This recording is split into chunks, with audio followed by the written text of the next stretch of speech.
So I'm over here just poking around late at night, and what do we find?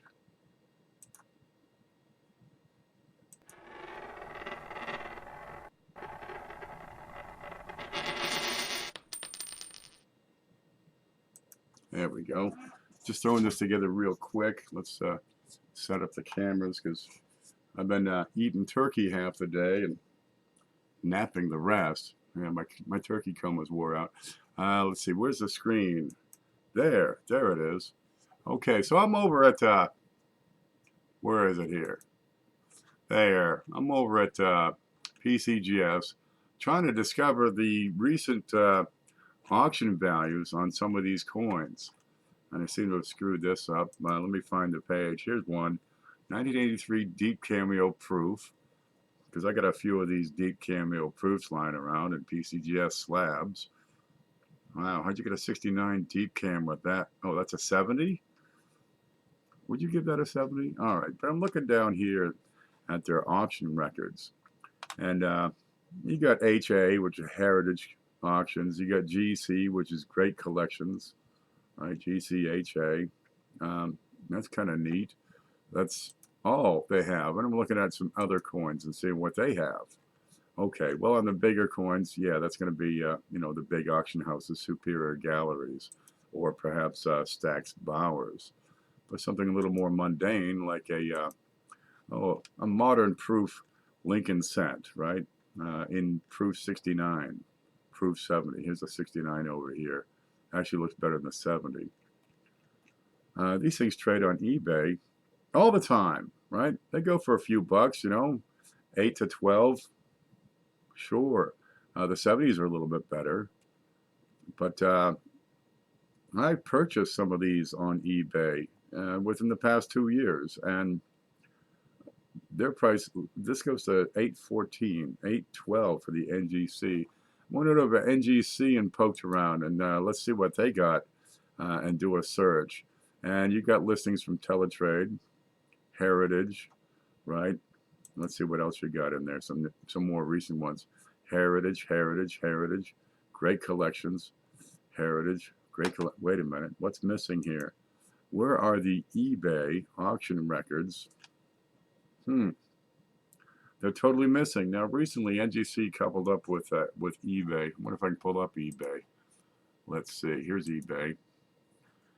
And they're doing some sort of thing where NGC is grading coins for eBay or some gosh darn thing. Let's go to coins. 1983 S proof Lincoln cent. Now let's look at that because I got it up. Here's one. Okay, that's raw. Have we got condition, delivery option? How about PCGS? PCGS proof 69 decam. Let's see what that pulls up. Here you go. 5.5, 9, 9. I think 40 is a little heavy. 40 is a little 80. What? I don't know about that. Okay, a starting bid of $1. Let's look at their completed items. And what are they actually getting? 615, 477, 678. Okay. And this is completed November 15. That's recent.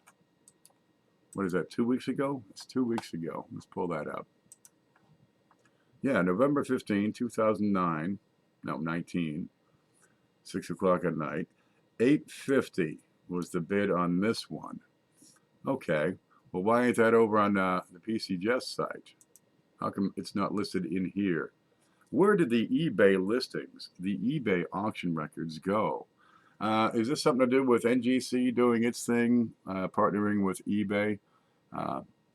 And is this retribution for NGC getting involved? Because it's not on any listings on PCGS site. Are these figures accurate? Are they made to support their inflated prices? Okay, but NGC also does not have listings. What's the date on this one? Here's another 83S. Because I'm trying to look, what do they have? Yeah, the Ultra Cam red. Okay, again, you got September 2014, 2014, 2014. Where'd all the recent action go? Let's see, 17, 17, 16. Where'd all the auction records from the past 3 years go? They used to be up here. They've disappeared. What's going on? That's a strange thing. But in the past few years, you've had thousands and thousands of these uh, modern proofs submitted for grading and reaching these astronomical numbers, right? Where proof 69s, you're getting 3, 4, 5, 6,000 of these things on some of them. You know, pennies, nickels, dimes. People have contracts. They got to fill the contract. They send in a bunch of proofs. Yeah, they get it slabbed for a good price, but coins aren't. You know, they don't go for the 19, 20 bucks that they used to 5 years ago when only 52 of them were certified because so many have been dumped on the market that saturated the market. That's a darn peculiar thing. But where's the auction records they used to have? Did they fire the guy that included the auctions from eBay? Here's one. Why ain't this included? I don't know what the story is there. This would need a little more research to find out what's going on. These are going, 20 bucks on occasion, 9 bucks. Sometimes you get a good one for 5 bucks, 507, 6, 8, 8. What's this one? 92S, proof 69 deep cam for 280. Okay, that was stolen. Yeah. What the heck's this one? Okay, it's black letters, so that one didn't sell, I guess, for $1,095. What's a 53? That's why, proof 66. That's a little excessive. Yeah, the proof 70s, they get a much better price. Let's look at the proof 70, 83S, PCGS. 83S, proof 70, heritage, heritage, heritage, heritage, heritage. Nothing more recent than 9 September of last year. Well, they used to have these. Where'd they go? What's going on? Okay, there's been a change somewhere, and I don't understand what it is or why they're not being included, but they're hiding these auction prices. Are they grumpy at eBay? They got a beef with them? What's going on? All right, I'm going to go find the chat. See who's in there. There's Blues. I got to press this button and pause it and go back home. All right, so it begs the question, are the third-party graders looking out for the hobby, or are they looking out for their own pocketbooks? Well, let's face it, it's a corporation. The directors have a fiduciary duty to look out for their shareholders, to look out for that bottom line. They're not in it for the hobby. They never were. They never will be. When you accept thousands and tens of thousands of coins and certify them in Proof 69 Deep Cameo in a short period, a couple of years, it's going to crash the market. And we see this. We see this all over the place. Let me pull up Numis Media here. Where are you? Go to the screen. Here's Numis. And I'm showing this to a few people. Mint and proof sets. And the red is a price drop. A green is a price gain. There you go. What do you have? Some 1975S proof set is up 2%. All right. Well, it looks like they don't include the decimal places. So I wouldn't really call 2% of, $10. What are you talking, 20 cents? Yeah, but these have all taken a tumble because they certified so darn many of these things.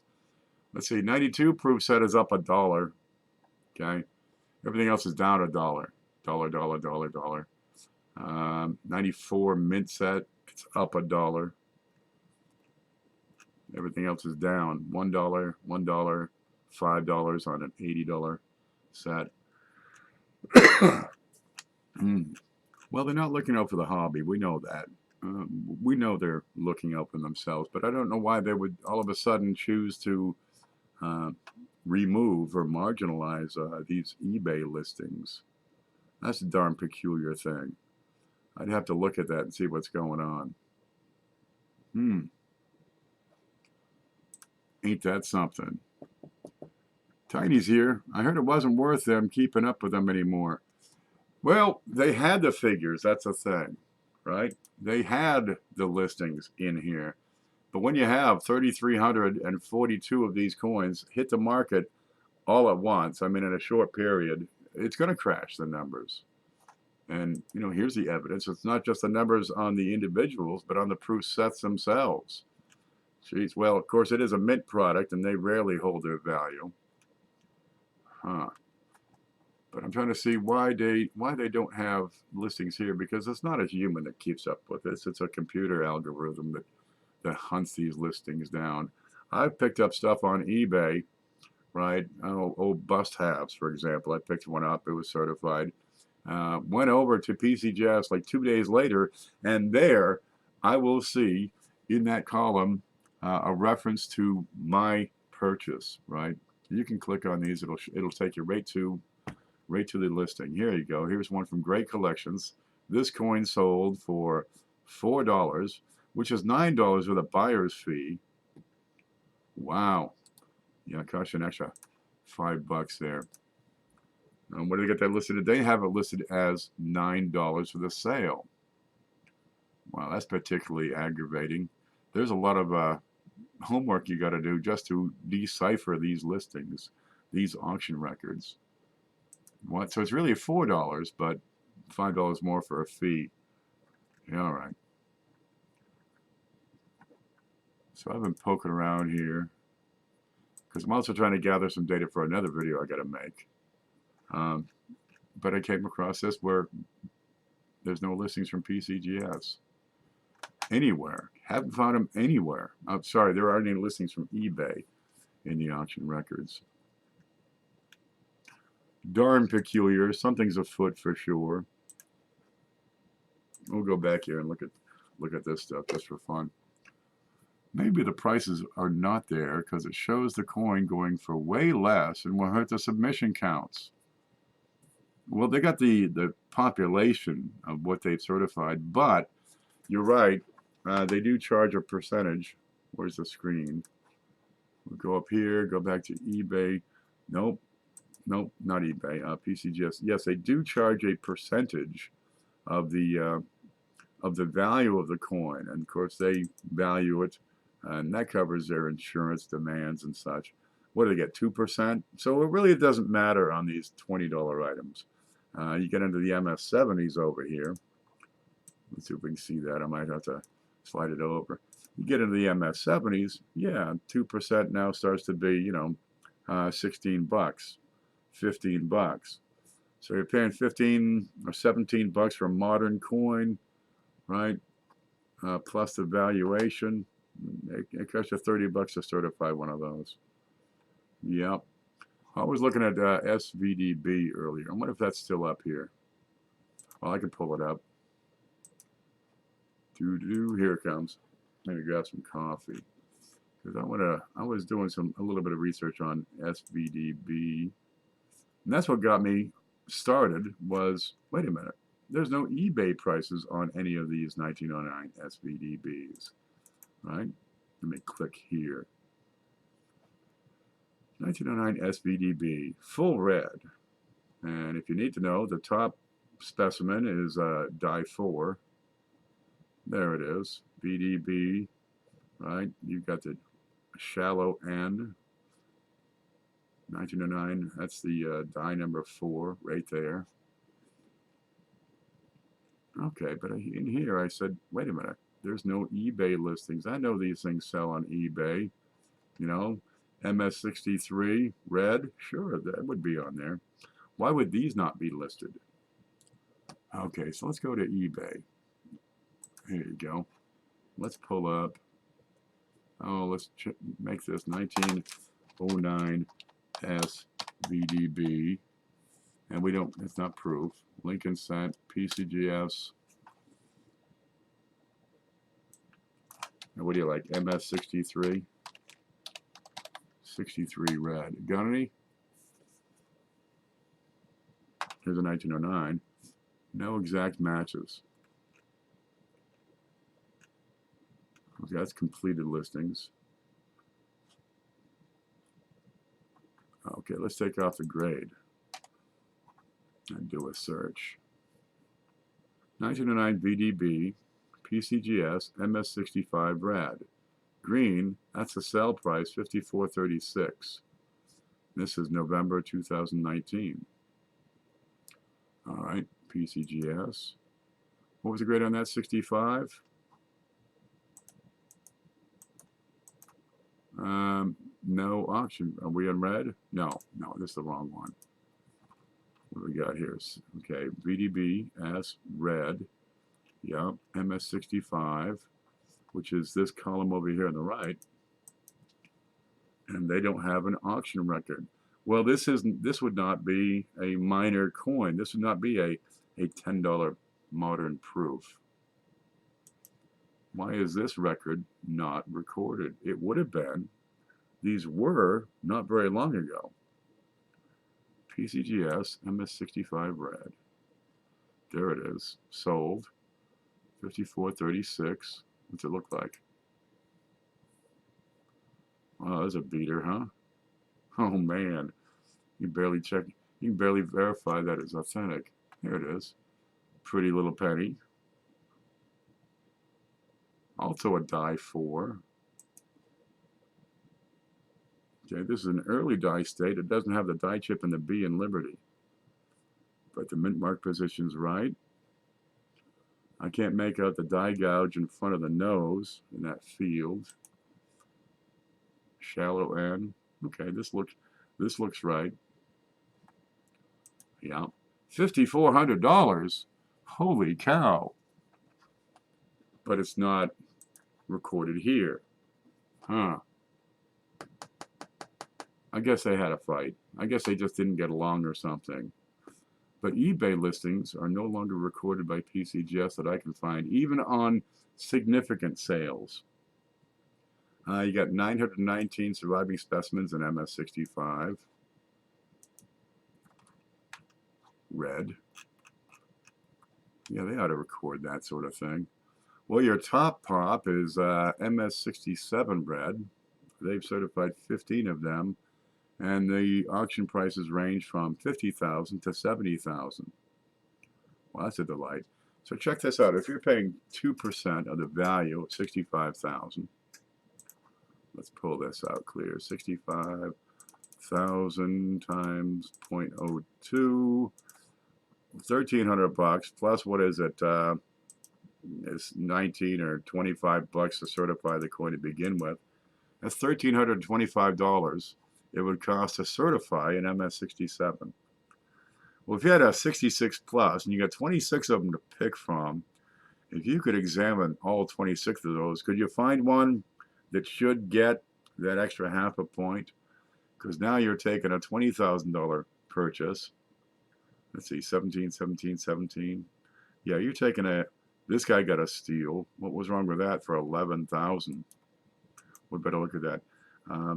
You're gambling in effect that you can get this coin up to that next level, and a $20,000 purchase becomes a $50,000 sale, and probably more.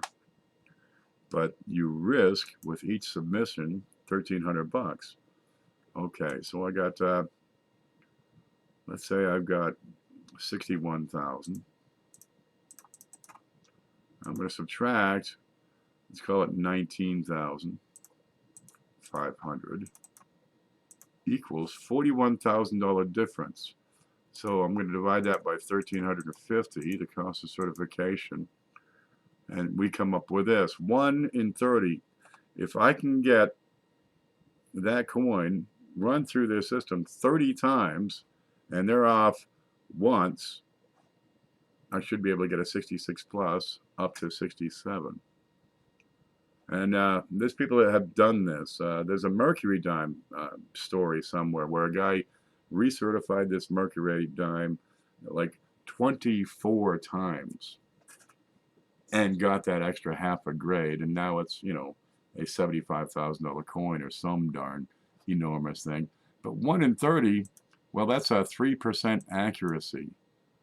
Well, actually 97% accuracy, but That's a variance of 3%, right?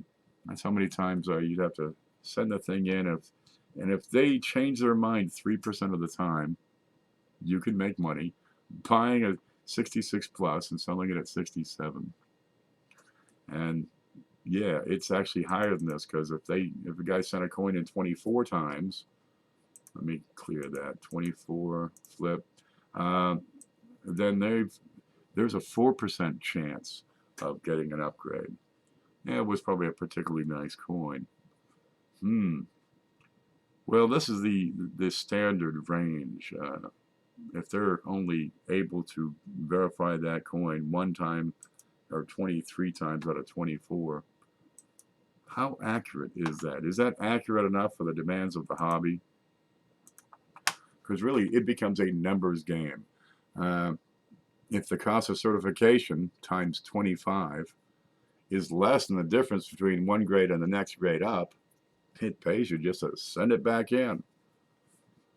24th time they got tired of them. Hey, just give them the point and I got to clear the desk. That's right. Oh, that's why I'm picking up proofs right now. Prices are real. Yeah, this is a really good time to pick up those deep cam proofs. They're going for real decent prices. Pick up a bunch. That's probably your best bet. Let me catch up on the rest of the chat. It's quiet tonight. I see stacking silver D's here. Tiny. Okay. But it's free info. They shouldn't have to. Yeah, the information's out there. It's freely available. They have gleaned that information before, but now it's not included. What gives? I would think stuff like that's way over my head. You get into the statistics of these, and you find this neat stuff. Oh, where's that? Well, I can show you one here. Let me pull this up. Oh, let's see. Stop doing what you're doing. Okay, pop. I gotta find my okay, stock sets, wheat mem. Wheat pop? No. Two. It's gone. Oh, wait, there. There it is. Okay, I play with statistics because you can find some neat stuff that comes out of the statistics. Let me take you over to my screen. Here it is. All right, that's not what I want. I want this. My spreadsheet. Can we see it?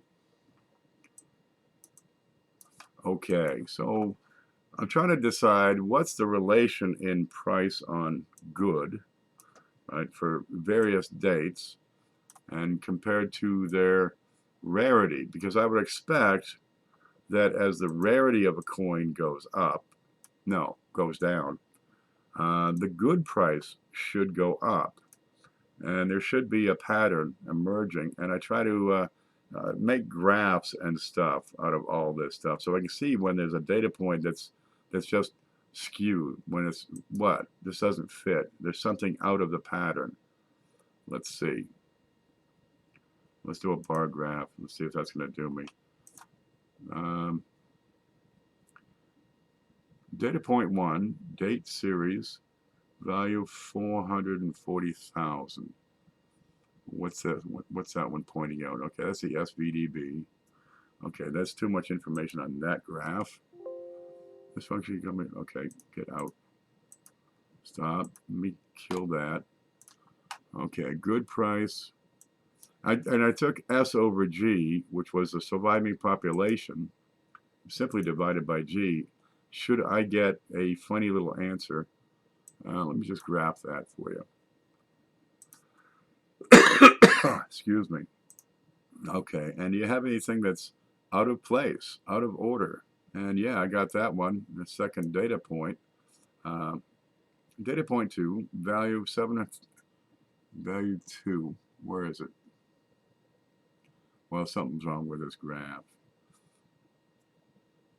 Let me try stretching it out. Ta-da! But you get, a normal pattern like a hyperbola and something like that, but you get some skew numbers, which is 730560. All right, that's going to be 1932 with 900,000 survivors, going for $1.25. Well, that would seem to be a pretty darn good price. Uh, as the rarity goes up, the price should go up. Well, that's a heck of a drop compared to the 1909 VDB. Perhaps the VDB is excessively priced. That might be a difference. But taking the S over G, I come up with, where's the 31S? Okay, 440, 730, 209, 113, 30,000, 16,000, 68, 24, 800. Then this funny number, it just leaps to 1920. This is telling me that 1931S, low quality, is a terrific purchase price right now. With 96,000 specimens, really that thing should lay between the 14D and the 09S VDB, and probably at that rate closer to 300 or 400. Well, the thing was with those 31S's, they were kept, the collectors of the day knew it was a rare coin and kept them all. Man, they kept them, they hit the banks, they got new pennies, and they stored them. So you have this conditional rarity. There just aren't that many 1931S's in low grades. So many of them are uncirculated. It's astounding. And that's what I'm talking about, a skew number. It's out of place. Well, I suspect the 32D, the 1932s, are still a pretty good bargain. You know, you pick them up for $1 or $2. Yeah. But these higher end coins, they're always on sale. I got to tell you that. Let me clean up my work here. Let's see. I was looking at one over here. Where are you? There. Oh, this is a peach. Where are you? The 1794 silver dollar with the silver plug, right? It's tough to see here, but that's a silver plug. And there's one of these known. Just one, right? Now, they figured that this coin, first off, besides being unique, was the first 1794 coin struck. And they know this because every other one they have has clash marks, and this one doesn't. Kind of neat. Well, let's see. The auction record on this is a whopping $10,016,875. $10 million for a dollar. Well, that's a pretty good price. Then I got to looking at the auction record, and this is what let me into where the hell are the eBay prices. The previous sale was in 1991, and this coin went for $506,000. There it is. There's your sale price in 1991, whereas the 10 million was in 2013. So 22 years, right? It goes up 20 times in value. 10,116,875. And divide that by, where'd the other price go? Yeah, 506,000. 506. So 19.79 times the value in 23 years. Yeah, that coin was on sale for sure back then. And it's kind of neat too because it was resubmitted and it went from Special Strike 65 to Special Strike 66. Same damn coin. It's unique. It's the only one. We guarantee it's the same darn thing. Isn't that pretty? Look, it's got file marks. How do you get SP66 when it's got file marks? Well, it's the only one of its kind, and they filed it down to get the weight exactingly right. I wouldn't mind having that in my pocket. That's a peach. Yeah, but again, no eBay prices on that. I guess they don't sell too often on eBay. They must have needed to file the planter. I think they filed it after minting. You're making some good points about grading and results. I rave about the third-party graders. Look, I got into the hobby long before the third-party graders. But we had to grade this stuff on our own. Look at it, examine it, compare the design and detail on this coin to what you have in photo grade, right? Um, and really, the only way to get our own photo grade and more accurate was get several specimens, in several different grade ranges. So we got a few in fine, a few in VF, a few, maybe a couple in XF, maybe one uncirculated.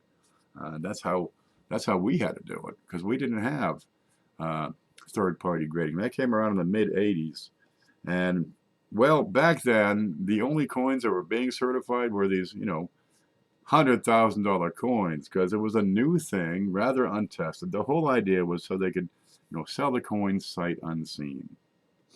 Because back then, your price list, right, was exactly that. It was text. Let's see if we got. I guess I'm not sure what. No, that's market. Okay, here we go. This is how coins traded for decades. All right, you got a seller, right? Here's his terms, address, contact, right? Just write a letter, tell them what you want, and that's the price list. What you got here? Here's a flying eagle cent in very fine with a hole, damaged, $14. I better look at that. No picture. We don't really. Is it screwed up besides the hole? How big is the hole? Do you call them up and say, can you measure that for me? Is a hole at the top? Is it through the head? Where's the hole? I'm gonna blow my nose. One moment, please. Let's see here. You look at this for a minute.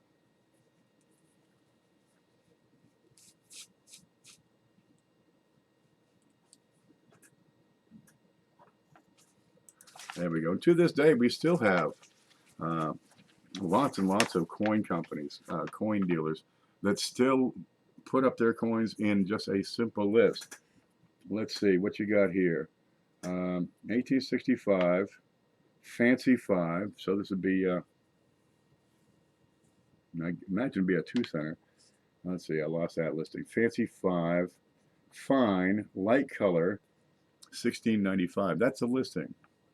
And that must be a 2-center, but I don't see a bold heading for it.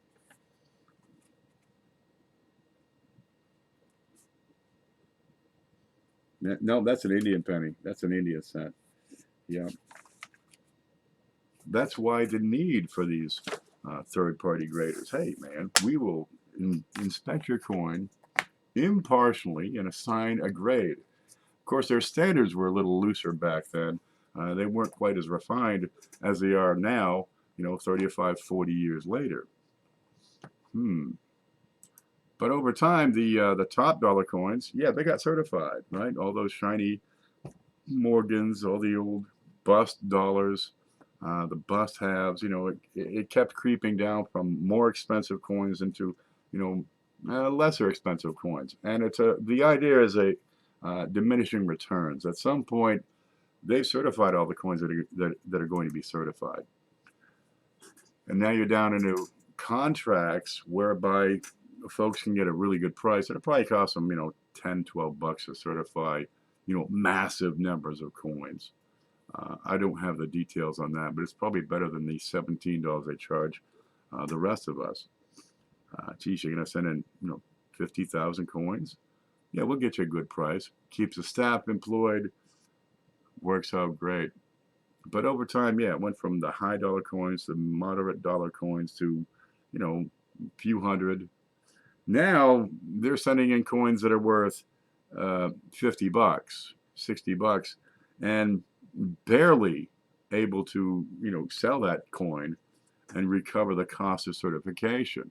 Now you send a coin worth $50,000, $100 certification is nothing. So back then it was a good deal to get these things certified, and then you could sell that coin, right, with that third-party label, and you don't need the image so much because it costs a fortune to take a picture, in 1985, in good clarity, print it because the photocopiers just weren't good enough back then. You could photocopy your price list and show them, show them this. That's how I did it. I just mailed it a price list. Uh, so the need was there. But now we have the digital cameras, so the need is, well, no longer there. So they're coming out with all these fancy new holders, right? The first early strike, early releases. I got them with the pictures and the black label, the blue label, the state flags. It's becoming baseball cards, in my opinion. Now, the old higher value coins like the $1794, yeah, they still come in a regular old blue slab, and here's a certification number, and they got a picture on their website, and you can prove it. And those are still worth, I think, being certified. But the cost is, minor compared to the value of the coin. Geez, it's a minor business expense. But anything below, a couple of hundred, it becomes a significant portion of the value of the coin, and you're lucky if you can ever recover that. Free Big Mac coin. Oh, I did a video about the Big Mac coin. I haven't cleaned off my desk in like weeks. It just ended up there. The prices on those have bottomed out. These are actually cheaper than Big Mac. So if you want to plan your trip to McDonald's, well, you can shop for the coins, pick them up for $2. Go get your Big Mac for half price. What's a Big Mac cost nowadays? I have no idea. I haven't shopped there in a very long time, probably 10 years, and only then because it was the only thing in town that was open. Let's catch up on chat. Better than buying bonds. Yeah. You drop 500,000 on a coin and sell it 20 years later for 10 million. That's a fairly handsome rate of return. Well, I did get a cheap one. What'd you get?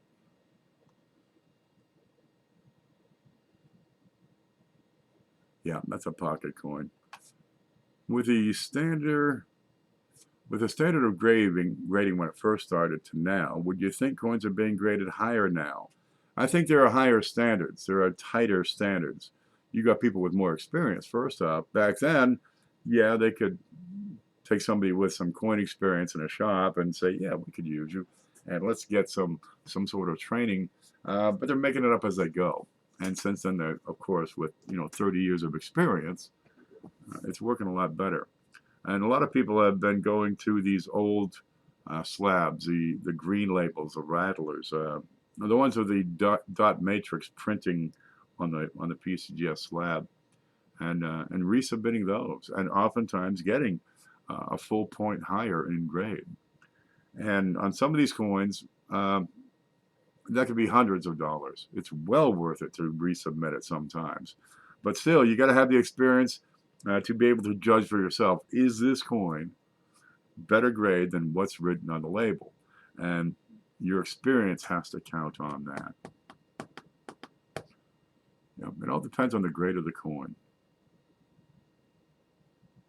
Yeah, I have a cheap digital microscope. It does the job. Mostly it replaces my eyesight because I can't see these coins anymore. Good morning, Coin Junkie. I've been raving about third-party graders for, I don't know, best part of an hour now. Now we're just getting to loose and random talk. Well, we know for a fact that these companies look out for themselves. They have to. It's their job. They've got investors. They have to look out for the investors. That's why you have, corporate officers. But they're not looking out for the hobby. We can be certain of this. If they're accepting thousands at a time of these coins and knowing perfectly well it's going to crash the market, they're not doing a service to the hobby anymore. They were, right, when there was a need.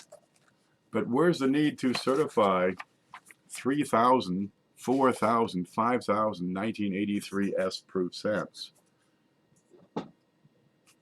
They don't trade. It'll be a few years for the market to assimilate those thousands of coins.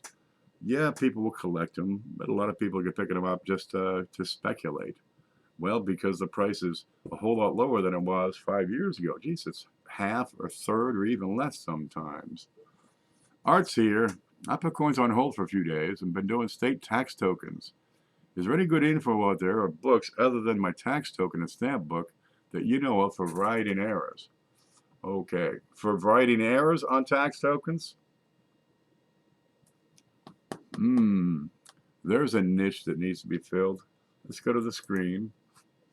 Okay, I'm going to take it to my blog. Ta-da! Okay, over here on the right side, you've got, where is it? Key information websites. There you go. Let's see what we got for tokens in here. I don't mess with tokens a whole lot, so I probably don't have much in here. Probably the token book. Ah, the token reference, the token catalog. There you go. Tokencatalog.com. And they have an auction site, which is auction.tokencatalog.com. Yeah, you'd have to go through and see what state are you looking for. We can look this up right here. Yep. So I'm going to go over to here first, and you can type this in, hit exclamation point blog, and that'll take you, I should give you a link to my blog. There it is.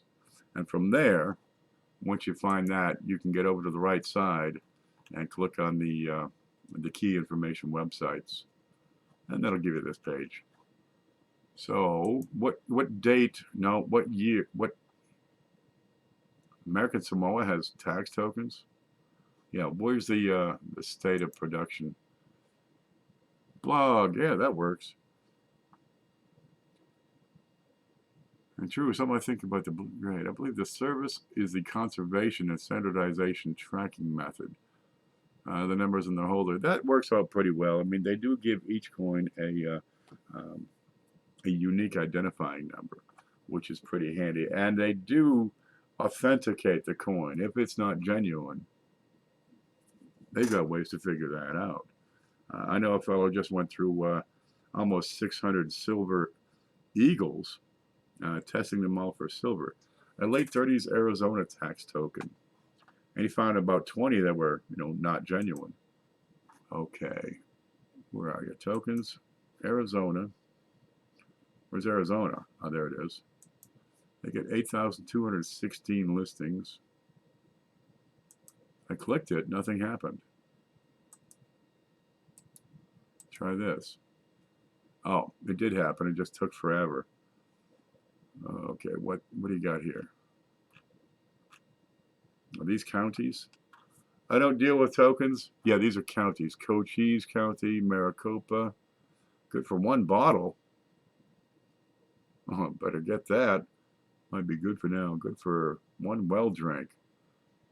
These are bar tokens. Coyote Flats. Yeah, you need the county, I suppose. Spooner. Just hit Control F. You'll get you get a search box, and you can type in something on there.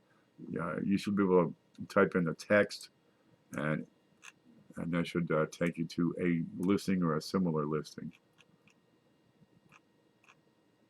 There's not a whole lot of them. Well, that's all you have here. Okay, page 1 of 329 pages. Okay, let's get more records per page. That may take a moment to load. Here, we got it down to 83 pages. Yeah, there's a bunch of listings here. BJ O'Neill, Ajo, Arizona. Good for 5 cents in trade. That's good. You make your own nickels. You give them back as change. And effectively, you kept their money. If they want to spend their change, they're going to come back into your store. Which is good for $1 in trade. Hey, that's not too bad. You can get these coins made. It'll cost you $3,000, $4,000, $5,000 for the die, and so much per unit for production. Well, copper is inexpensive. Bronze isn't too bad. You want to do silver? Yeah, you're going to be paying top dollar. But you can do inexpensive brass tokens. Lost Dutchman days. It's a wooden nickel. Can you click on them? You sure can. There it is. It's a wooden nickel from 1985. I don't see any values showing up here. That's too bad. What's a wooden nickel good for? Well, there's lots of wooden nickels. You get Apache Junction. Lots of stuff going on at Apache Junction. Good for one draft at the Cactus Club Saloon. Well, geez, give me some of those. This looks like it's plastic. Does it say anything? You've got a code here, PYR38. I don't know what that would reference. I'm not a token guy. Yeah, man, there's a lot of them though. Okay, you can keep on scrolling through there. Good luck with your hunt. I won't be able to help you because, dude, I don't know what I'm looking at.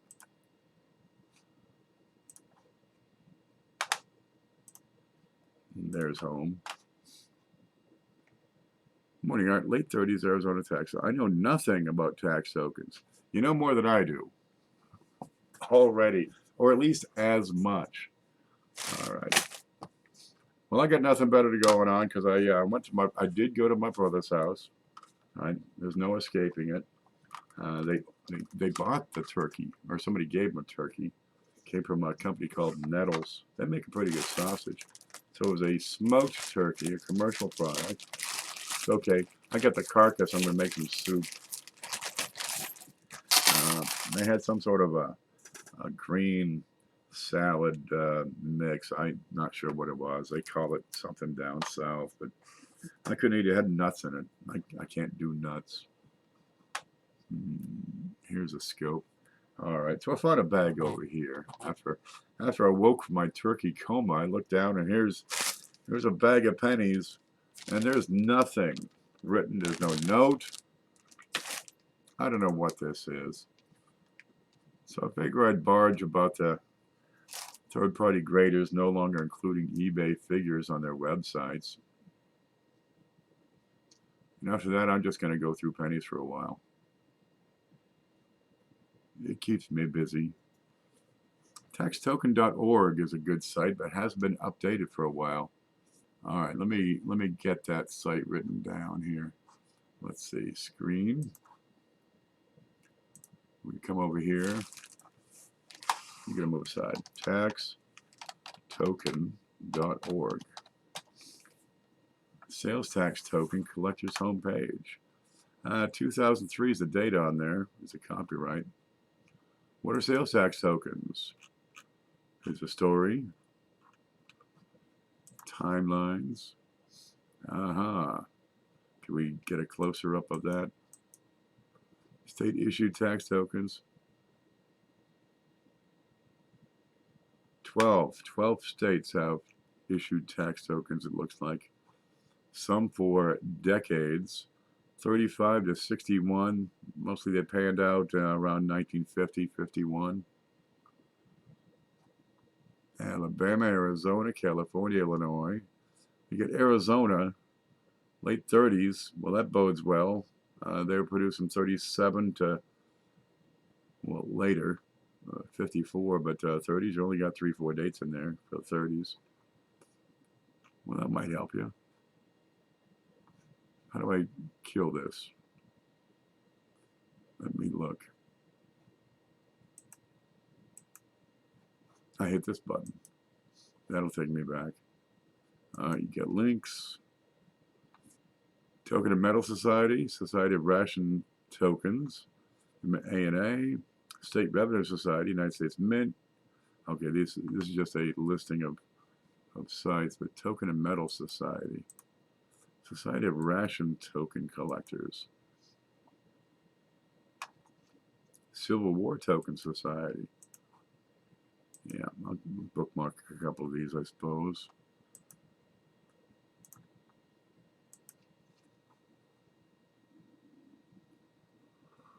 Okay, you could go. Oh, excuse me.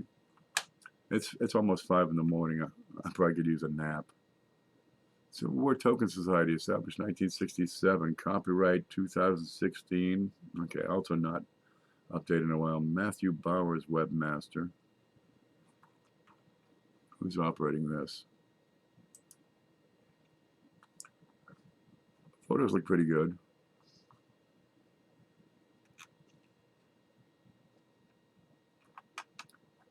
All right, we'll mark it.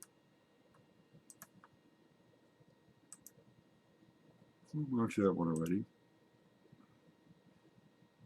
No, Love Token Society. What happened there? That's gone. Yeah, this is several years out of date.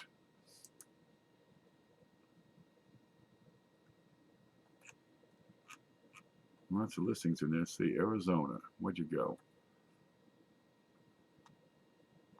All right, these probably mean something. I couldn't tell you what. I'd imagine this is a date or series. Photo key to understanding plastic tokens. Plastic? Well, hopefully we give you something in the right direction. But we're getting out of my realm, I can tell you that. I'm going to shut down 500,000 pages.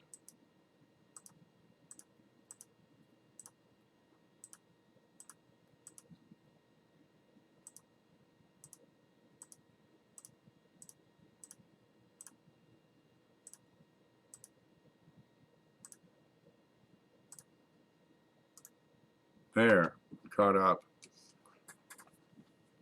And D is the RPD right. That's what you have on your token.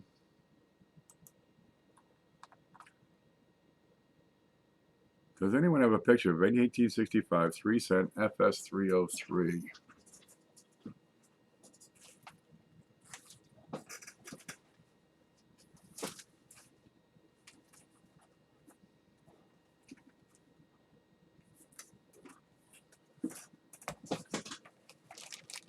Well, of course. All right, let's see.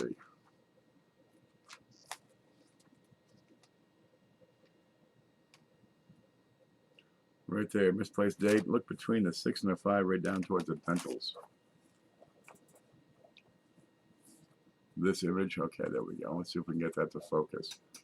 That is FS303, as you can see in the top right, 3-cent nickel, 1865. Misplaced date, number 2, according to FF, which is Flint and Fletcher. How close can we get into that?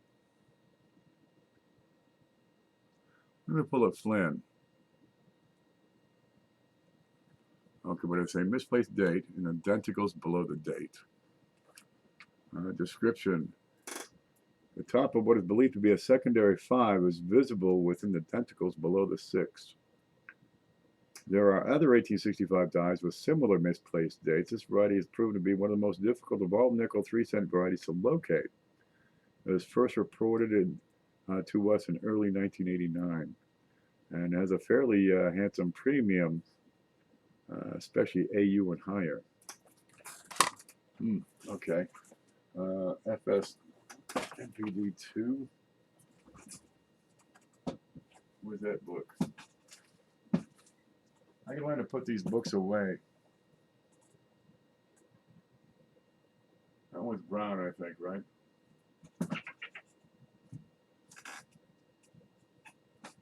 All right, it's not up there. So what do I do with it? It might be on the desk in this heap. Let's see. Over there.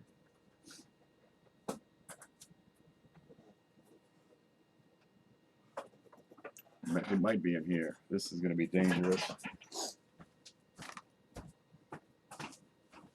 Yeah, it's time to get a box and just pull everything off the desk again. Throw it into a box. Because, man, what would that book be?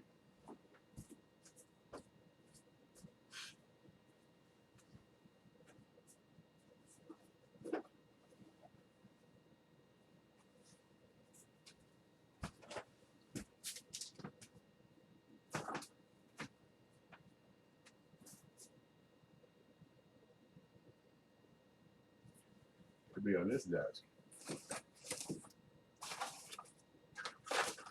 Oh, here's some quarters. What's this? What's that? All right. I got to keep this.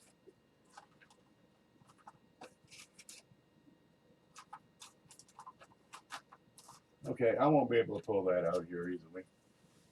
God only knows where that book is.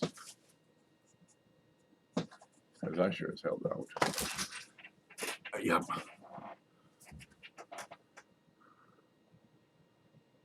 There's one lower in the same spot. I don't see it. I just that particular. But there are others for 1865. Okay, there's misplaced date number 1 here. Okay, similar spot, but also inside the 5, you're seeing some repunching. But this is a misplaced date. And what's going on in there? The top flag of the 5 is evident, protruding from the denticles below and between the 6 and 5. This variety usually exhibits a slightly rotated reverse.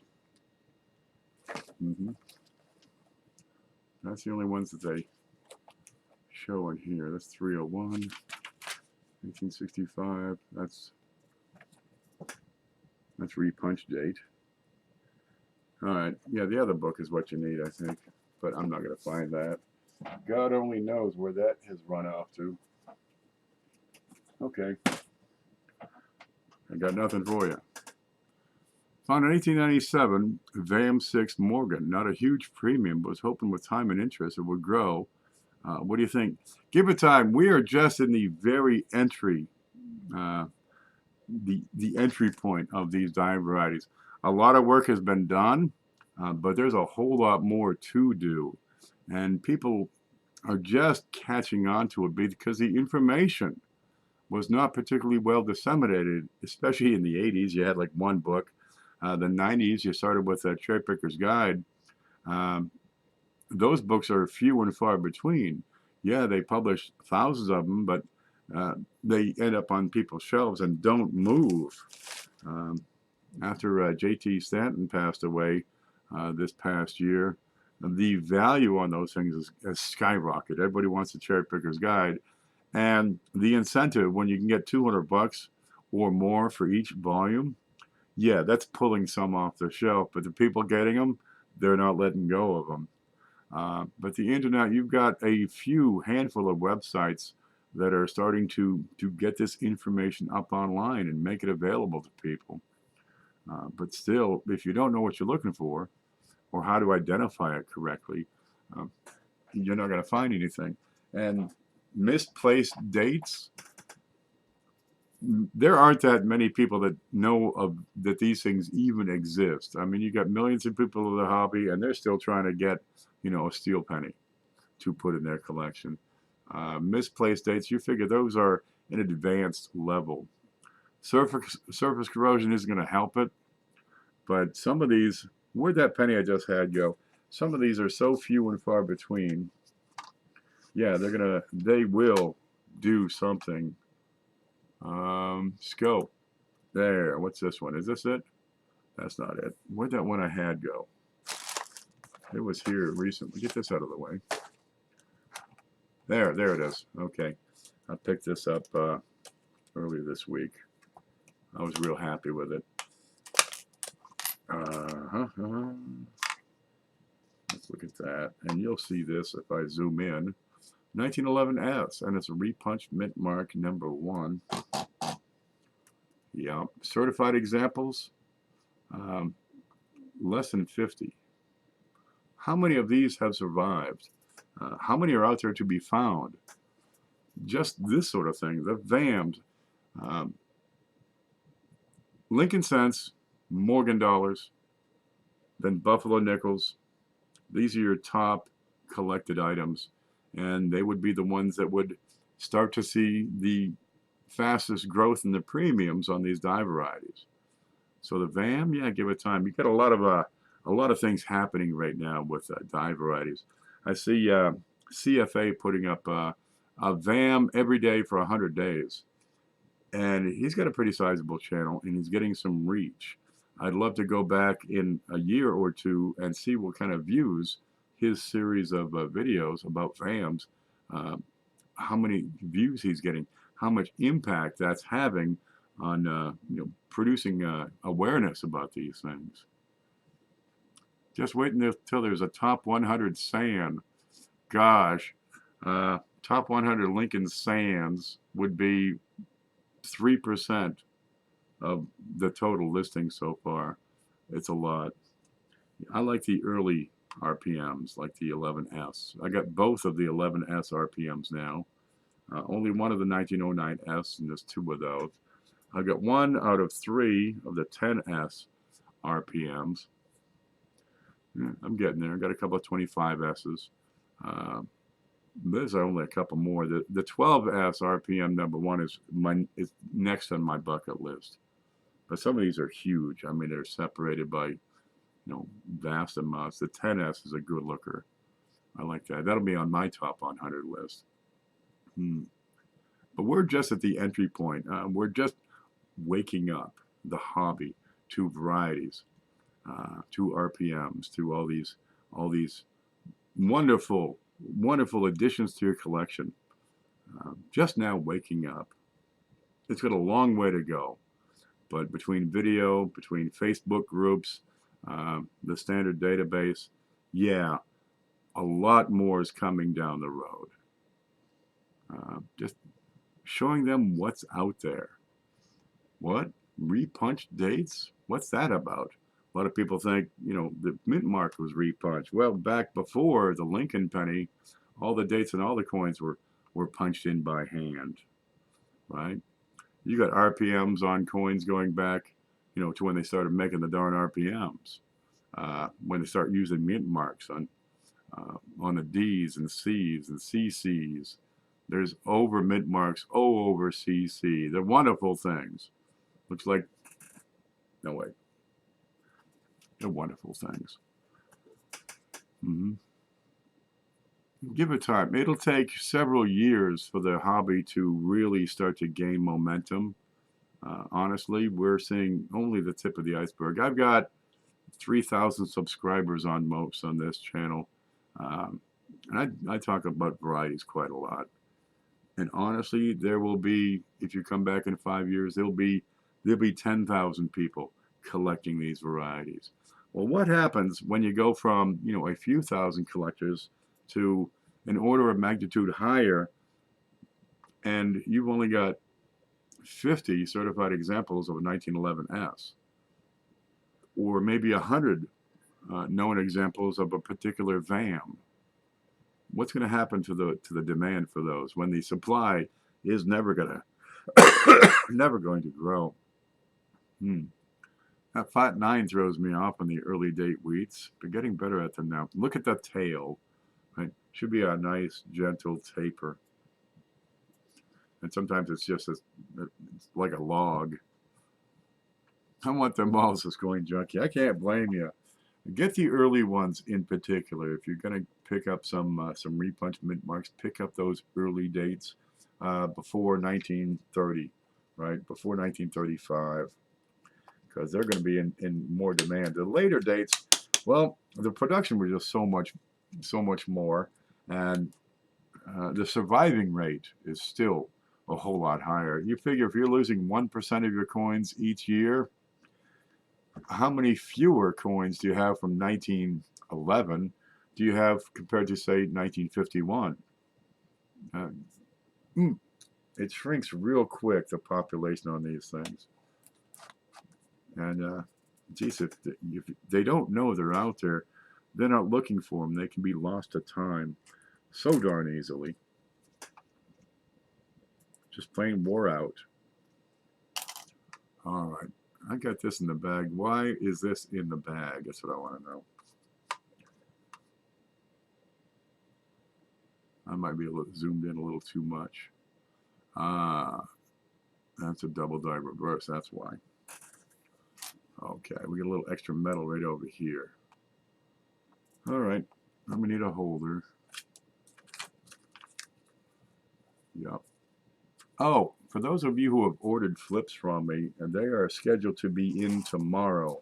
I thought I had what I wanted, but well, it was these. They're gone. I had picked up a couple of cases of these accidentally, and they're the soft, cruddy ones. So I did order more. They're on the way, and they're supposed to be in here tomorrow. So if you have ordered flips, I'll have them counted up and out of here real soon. But don't I hate it when I grab and I got, oh man, what do you do with 2 cases of these accidentally ordered? It ain't worth it to ship them back. Okay, that's a 2001. Any mint mark on that? Let's find out. Nope. Let's see, DDR. All right. Now this is an easy one to find. You can find these, right, pretty commonly, and there's bunches of them, which makes it more of a challenge. All right. This is a class 9 double die reverse, and there's a little bit of extra metal over here beside the statue, and it's a doubled column, is what it is. All right. But what would happen if, you know, an extra 10,000 collectors got into, ooh, I want to get some RPMs for me. I want to get that early date RPM. And you got 50 known specimens. Send the dodgy flips to Coin Dragon. Here's one in the, what's this? What? Oh, remember how I'm always saying you get these coins and they got like potato chips or something stuck to them? This is what I'm talking about. What is that doo-doo? It's like a potato chip or something. Why is this? I don't know why this is even in the holder, in the bag here. 1991. This will never be worth a thing. Look at this nasty.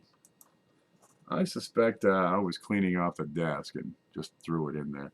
That's vomit. Yeah. It's barf. It's a barfarama. Yeah, we had this smoked turkey at my brother's house. There it is. And I'm not usually a fan of smoked turkey, but this one was okay. I don't see anything here.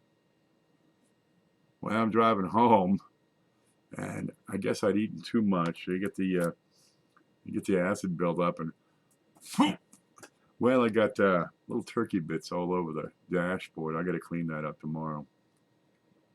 Gosh darn it! That's such a shame to eat a fine meal, then scatter it all over your truck. True story. Had to change my shirt.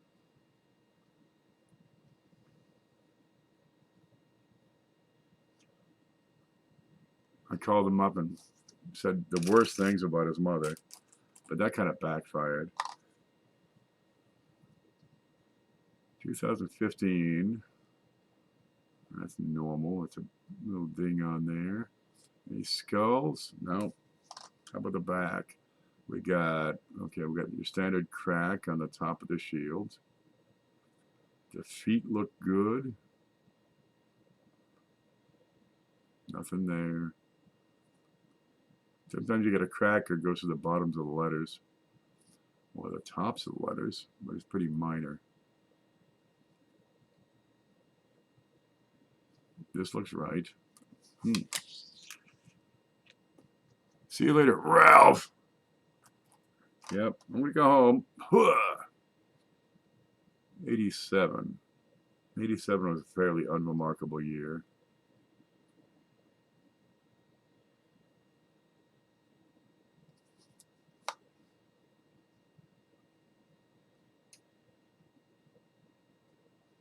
That looks normal. Nothing in here. Look at the letters. Look at the points where they don't come together at a 90-degree angle. All right. That looks typical. Let's look at that ear again. Come on, square out.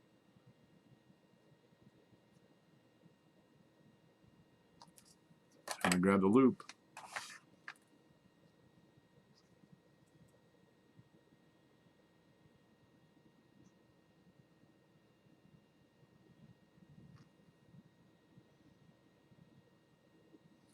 I don't see anything going on this thing. A lot of polishing marks. I got sacks of pennies like this. chances are they're on the table, and I had to clean it up quickly and just scraped it all off into a handy bag.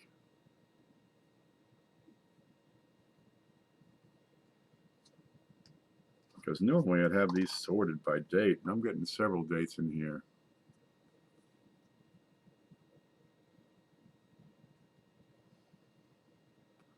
'97 was when you start looking for the extra metal on the sides of the statue, right? Because that's when they started doing the single squeeze, and along with it came the Class 9. Nothing on that one. 80s RPM, so sure. I got an 87D RPM number 3 around here somewhere. Kind of neat. Looks like rope on the D, the way it's kind of almost woven around each other. The D is right on top of the D.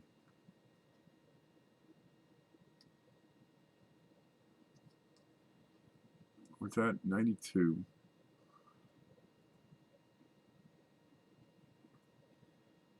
That looks fairly normal. I haven't seen that in years. I got a feeling it's in one of these Dance Go albums, because I got one of them is just varieties and errors. There's a big crack. The little crack. No, and there's a wise crack. Okay. Chips and cracks. Yeah, I save every one of those. I got hundreds of them. Probably thousands. 83D, not a whole lot on Ds. We'll look anyway.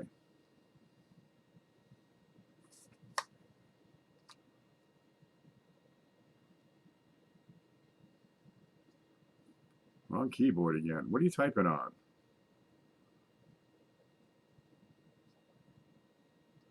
So what do you think? Have the third-party graders outlived their usefulness? There are still some pretty darn nice coins out there, pretty high dollar coins out there that have not been certified. But, higher end collections will hold coins for, 20 to 50 years. Some of these coins stay in families for decades. So I think there may be more of those, $5,000 coins out there. They're not going to be discovered, but they'll surface, is what I'm saying. Somebody will come and say, hey, I have this. My grandfather gave it to me. He said it was really valuable. When he drove a Jaguar before they were cool. So I'm thinking it's probably something. And there's some high dollar coins out there still that'll come back to light.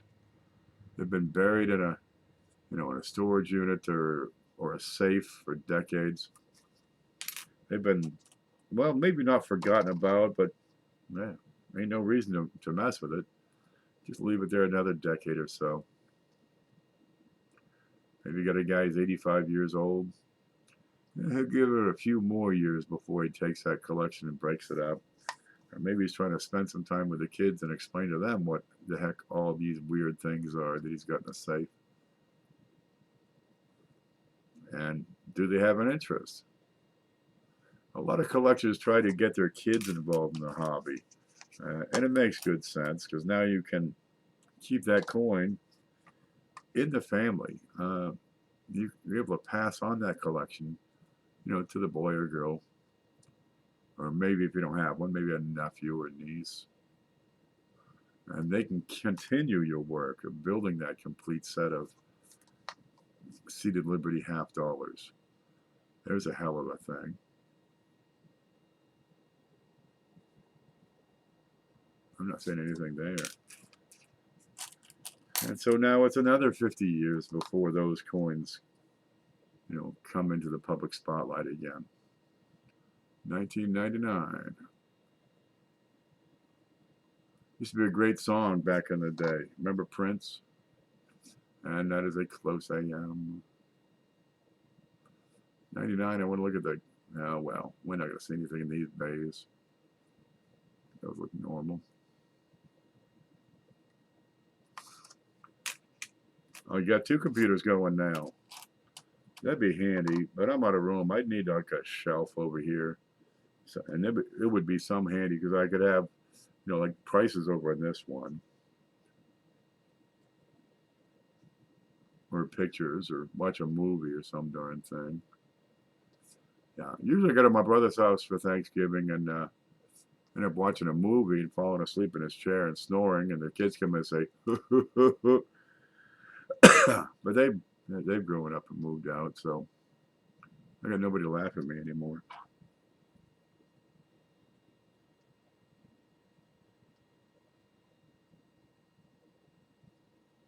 Nah, well, it's glossy for 2013. Jeff Schumacher is in the house. Where have you been? Man, we've been looking for you, talking about you. There's a good sized die chip.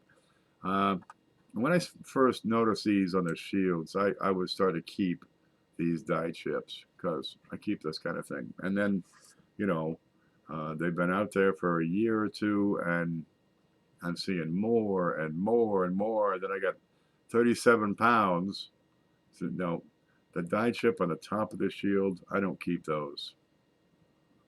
That is so damn common. I don't even record those. My recorder is a class, you know. 1990. Nothing special here. There's been a lot of really nice material hitting the market recently, especially some nice foreign sets.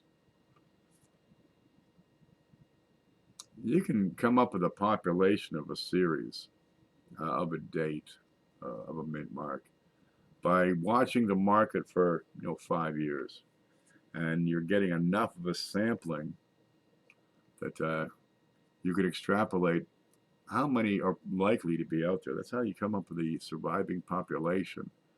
I mean, you can't count the darn thing. There's a die crack coming in from the rim between the I and the T. Yep, I'll save that one. That's minor, but I save them all. And foreign coins, a lot of those have the potential to become a thing. There aren't that many foreign collectors. I mean, some of these countries, their GDP is, hundreds of dollars per year.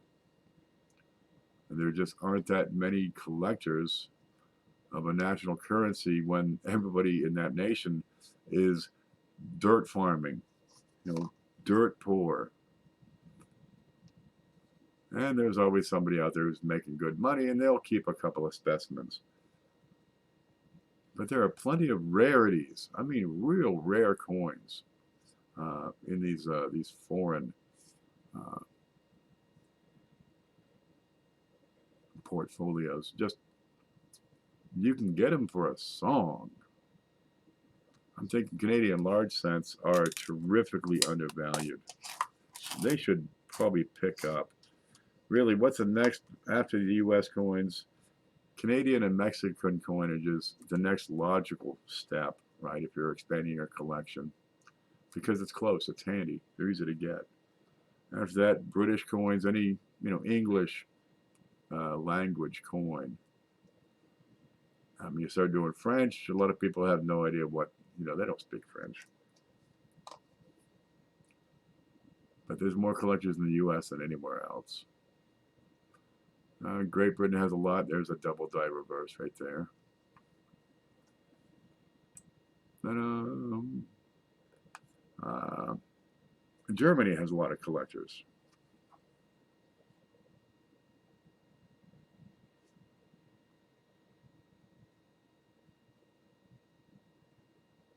No, I disagree. I think that's just a zinc. That's a bit of zinc blistering. No, I do not agree that that is a double die reverse.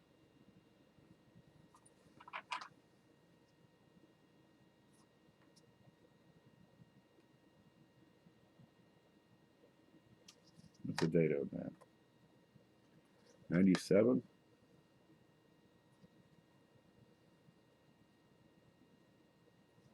There's not a whole lot of relief on there, and I got a whole lot of oh, zinc roller marks here. That's a different direction. All right, we save that aside is what we do. More of these awful flips. And I'll look at that later. When I'm better rested. 1997 DDR question mark. That's how I record that. Maybe. I'm not ready to make a call on that. But I'm not ready to throw it out anyway. But these foreign coins, you have few collectors. So you're not saving those coins in high grade. That's how the 1914D Lincoln cent became such a valuable piece, is the collectors missed it. They didn't collect them. This is why so many 18th century coins from the U.S. are in such rare form. So few surviving specimens. There weren't people to collect them. Liberty Seat at half times, you got hundreds of specimens, a few hundred survivors for many years in a row. Nobody was collecting them. Very few in high grades. Well, the information is building. The information available online, the access to these coins, it's building. Maybe they're not recording anything on eBay, but well, the coins are there. Honestly, I think Hong Kong nickels are a sleeper. Just because I like to say Hong Kong nickel. What's the date? 94. 94, you automatically look in the bays and then cry every time you don't find anything. I'm so sad. Yeah. But these nations, a lot of them have proof issues. They don't have anywhere near as many as we have. Some of the more populous nations start to grow in counts. Russia's got a bunch of proof issues, but let's face it, everybody in Russia's broke. They're not collecting their old coins. Let's look at that D. That looks like wings. That looks like die deterioration.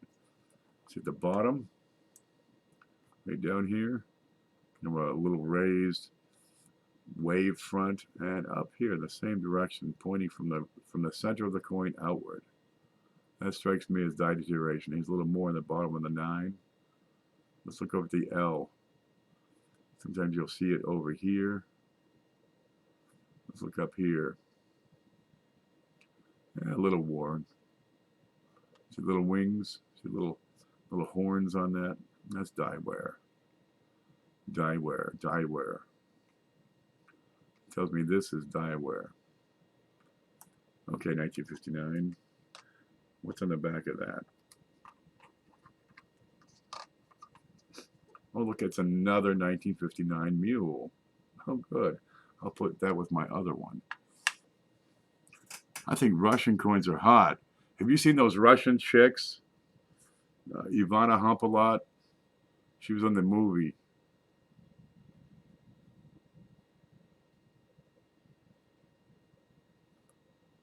I know a few months ago some seriously nice 1918 banknotes from a warlord occupation general, or whatever, sold well. Multiple lots of uncirculated consecutives. Probably great shape. 1918 warlords. Who we talking here? That's World War I era. Who do you get for warlords in 1981? Idi Amin wasn't around till the 70s. Cossacks? That might be it. Those things were crisp and with vibrant colors. Yeah, I've seen that about foreign coins. They've got magic and ours just don't. Hey, look, George is a great guy, got great hair, had them wooden teeth. But he scowls all the time and really doesn't make all that photogenic of a presentation on a dollar bill.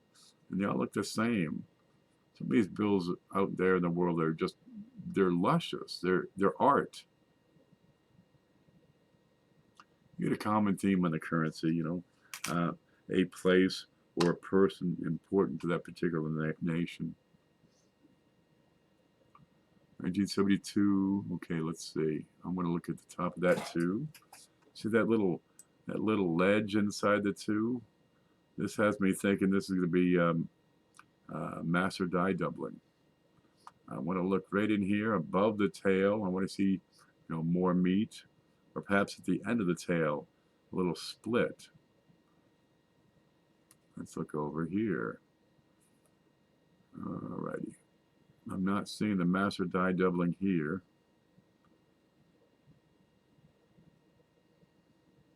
I'm not seeing master die doubling there. There, we get a little bit right here. Got a lot of contact marks. That's MDD is what's going on there. So we should see it on the WE real well, especially this one. Looks like 3 lines going across that. That's master die doubling. See that? Half of your 72 is going to have that. I need to seriously do one show just on those. Master die doubling. The master die makes the working hub. The working hub makes the working die. The working die makes the coin. 1972, you got 2, maybe 3 master dies were used, which means, close to half of all the 1972s will show master die doubling. Because when the master hub was jammed into the master die, it left a doubled die. Of course, it's the master die. But everything downstream is then doubled. So the higher up, the higher upstream you go, the more duplications you have. And it takes time to determine, when you find a new, what appears to be a double die example of a coin, you need to get several examples so you can decide, is it a doubled die or is it a doubled working hub, which would make the working die. And you're looking for different die markers with the same doubling. And I did that with a, what was it? The Statue of Liberty dollar? Or, no, the hell was that coin? Yeah, I think it was a Statue of Liberty dollar, where we had the doubling on the bottom, but one specimen had clash marks, and the other one had a die gouge, and one could not exist in a later stage either way. And so we determined that had to be a doubled working hub, because their population was low enough they wouldn't need multiple master dies. You're talking 200,000 coins.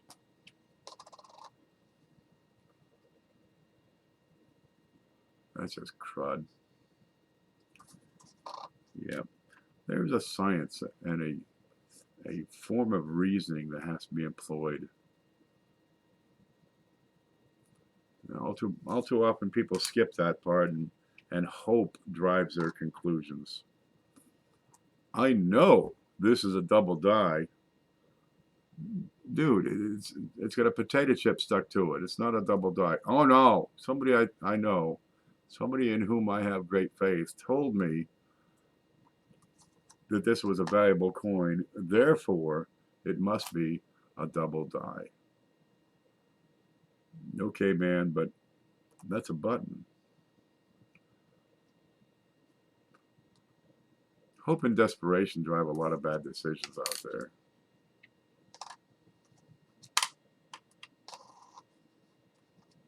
That's why lottery ticket sales are so robust. I can feel it. I'm going to win this week. They got to call my numbers. What's going on with his eyeball?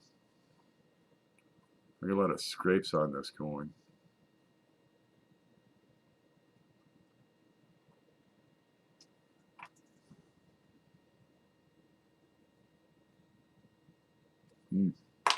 Well, that's peculiar. Let's get in there and look at that. What's the date? 96.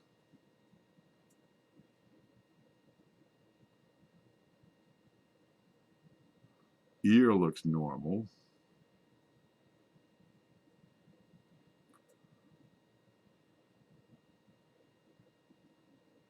Beard, tie, these look normal.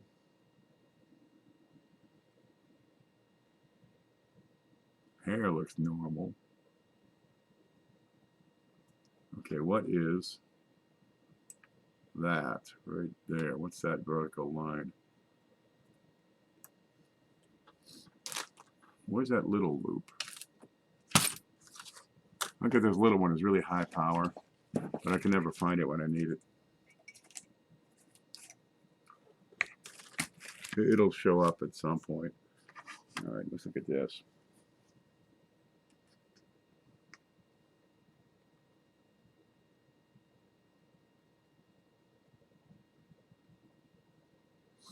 Well, it's small, it's faint. Where are you? That. It's also flat and shelf-like and has very little relief and is otherwise unremarkable. This strikes me as being machine doubling. Oh well. I may have zoomed in too much.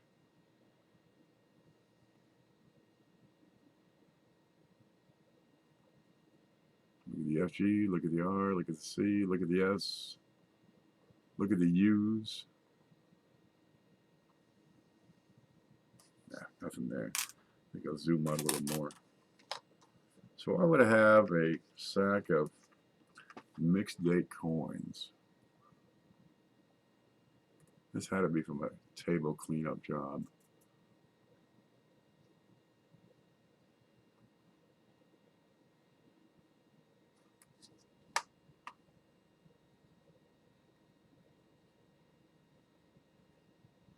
Nothing to see on this one.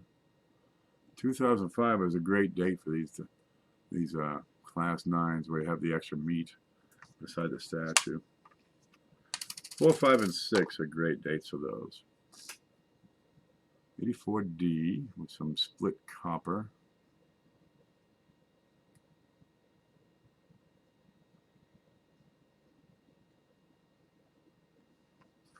Nothing up top. EPU looks right.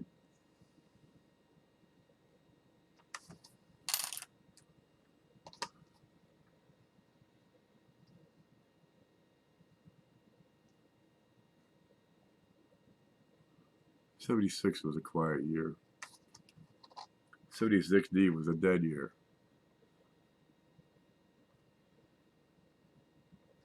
Bye-bye.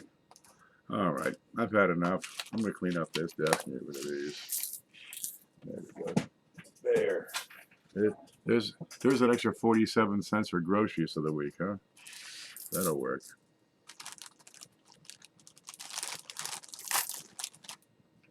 Eastern Russia.